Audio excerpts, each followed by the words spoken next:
Oh yeah, Ant-Man! Si Ant-Man daw guys, si Anthony Edwards, yun yung idol nila ngayon guys. Lumipat kasi yung mga fans ng Lakers doon sa Timberwolves. Eh ngayon, dahil yung king nila na si LeBron, natalo man ng Denver Nuggets. O kaya, dati nag sila na si King daw may pagganun-ganon pa siya pag naka-shot siya. Ganun siya sa niya, sa tawag doon, yung parang pag-king ba. Pero hindi nila alam, Reyna yun, Reyna. Umiyak-iyak pagka walang tawag. Papayuko-yuko pa. Ngayon guys, may sinabi si, ba guys, si Karl Anthony Towns na pinarangalan daw sila sa doon sa team nila, Timberwolves na the Big Three.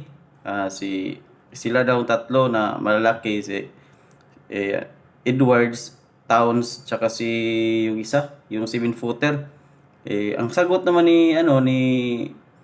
ni Towns, mali daw kasi sila daw ay Big 15. Yun ang gustong-gusto kong marinig sa isang player, guys. Yung ganun, hindi katulad ng lulo nyo na I am the best player of the world, like that. Ano yan? Mananalo ka mag-isa? Hindi team effort. Ano yun? Kalukuhan. Kaya nga, ngayon guys, gustong-gusto ko na player si Edwards at saka si Towns kasi puro sila yung hindi sila mga selfish. Walang alpha dog sa kanila, puro sila mga level lang sila. Katulad ni Michael Jordan.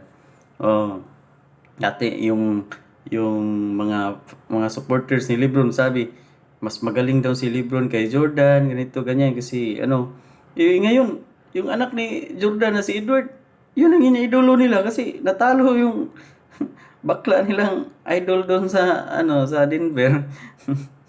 Mga balimbing kasi. Balimbing.